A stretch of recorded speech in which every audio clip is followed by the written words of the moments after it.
Unit 8, The World of Work. IELTS Speaking Part 1. Question 1. What kind of job do you want in the future?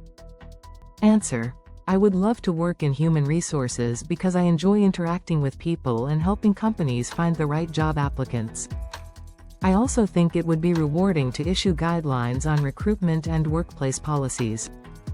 However, I know that to be qualified for this role, I need to brush up on my communication skills and learn how to assess potential employees properly.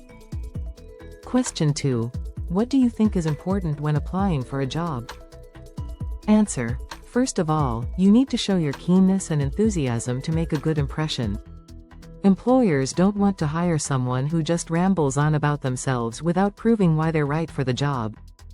It's also important to be properly dressed and show punctuality because these things demonstrate professionalism. One of my friends was late to an interview once, and they sent her out the door immediately, which shows how important it is to be on time. IELTS Speaking Part 2. Describe a job you would like to have in the future. You should say what the job is, what skills are needed for the job, why you are interested in this job, and explain whether you think you will be able to get this job. A job I would like to have in the future is working as a recruiter in a human resource department. I have always enjoyed meeting new people, and I believe I have the right skills to help companies find the best job applicants.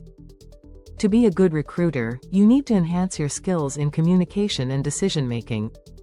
You also have to know how to fit the needs of the occupation, meaning you should be able to match candidates with suitable roles.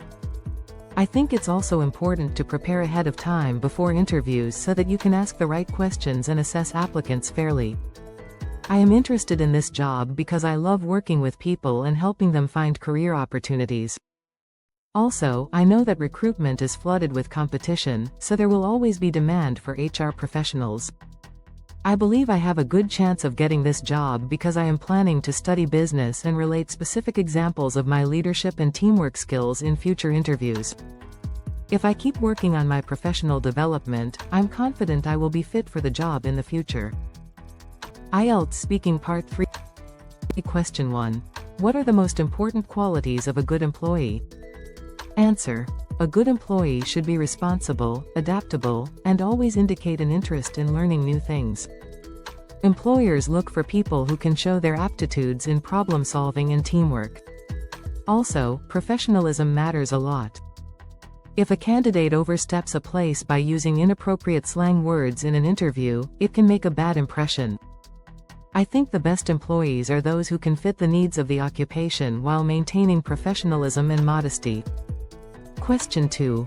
What are some common mistakes people make in job interviews? Answer. One big mistake is not preparing properly. Some people walk into an interview without researching the company, which makes them look uninterested.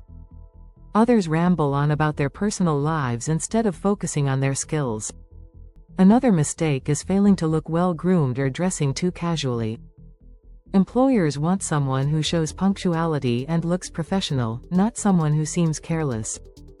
Lastly, being either too arrogant or too shy can hurt your chances. A cocky interviewee might seem overconfident, while a reserved candidate might not show enough enthusiasm. Part 1 Listening. Hi everyone, and welcome to the info session. Today I'll be talking about two important things: how to plan your holidays wisely, and how to get ready for the job market. Let's begin with holidays. Many of you may be planning package holidays during the semester break. These are convenient because they usually include flights, accommodation, and meals. However, some students prefer more flexible options like a self-catering holiday, which gives you more freedom with your schedule. If you're someone who enjoys peaceful locations, you might want to look for unspoiled beaches or deserted beaches, especially those with crystal clear water or even spectacular views of the surrounding countryside. Of course, if you're feeling adventurous, you can also consider taking a round-the-world cruise or going on weekend excursions. Just remember to take care of your health. People often forget sunscreen and end up getting sunburned or worse, sunstroke. And make sure to inform somebody in advance if you're leaving for a long trip. Now let's turn to jobs and careers. After your break, many of you will be job seekers, applying for part-time work or internships. To improve your chances, remember to show your aptitudes clearly in your application. Recruiters are looking for people who fit the needs of the occupation, not just anyone.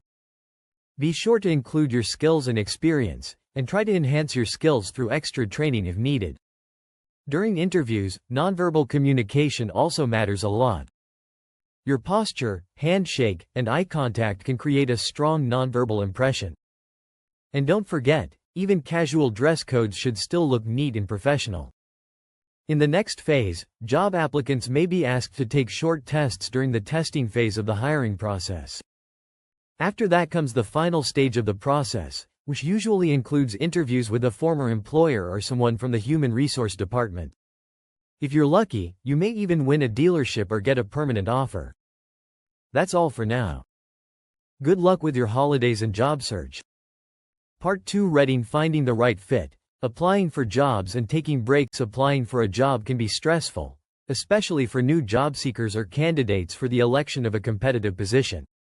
Many companies issue guidelines on how to apply. The process often begins with a job posting, a brief screening interview, and then moves into the testing phase. In this stage, employers evaluate whether someone is qualified for the position and whether they fit the needs of the occupation. These positions may include office roles or work designed for manual workers. Candidates must also display their ability to communicate clearly, including strong nonverbal communication skills and the ability to stay well-groomed and properly dressed.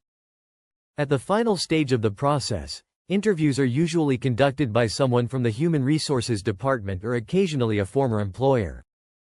It's essential to prepare ahead of time, arrive within the specified time, and avoid making mistakes like using inappropriate slang words or making inappropriate references to sexual orientation. Such behavior could cause the interviewer to send you out the door. Employers look for professionalism and modesty, especially in contrast to a cocky interviewee. Even if you're a reserved candidate, you can still impress by relating a specific example and showing genuine interest. Demonstrating that you are right for a job goes beyond credentials. Recruiters expect candidates to show keenness and enthusiasm, and to indicate an interest in the role through a clear job resume. Some applicants are clearly self-motivated, while others might be in two minds about accepting the offer. If so, it's helpful to have a strategic conversation with potential coworkers or mentors. You can also try to mimic the professional tone used by the company during interviews. If rejected, don't be discouraged. Many successful people once suffered the same fate. Use feedback to enhance your skills or consider pursuing vocational degrees. After a stressful hiring process, it's not uncommon for workers to take time off and recharge.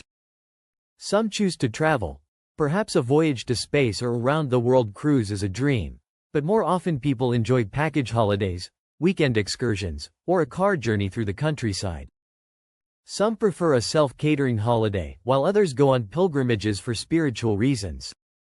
These trips often include spectacular views of the surrounding countryside, crystal clear water, or deserted beaches.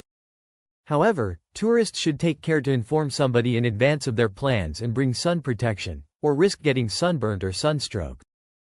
When travel plans go wrong, some travelers may make a complaint about the fault to the hotel or airline. Others are more relaxed and use the time to broaden their outlook. While the tourist season can be hectic and be full of delays, it's important to stay calm and enjoy the moment. Whether you're traveling for fun or rest, balancing work and personal life is the best bet for long-term happiness.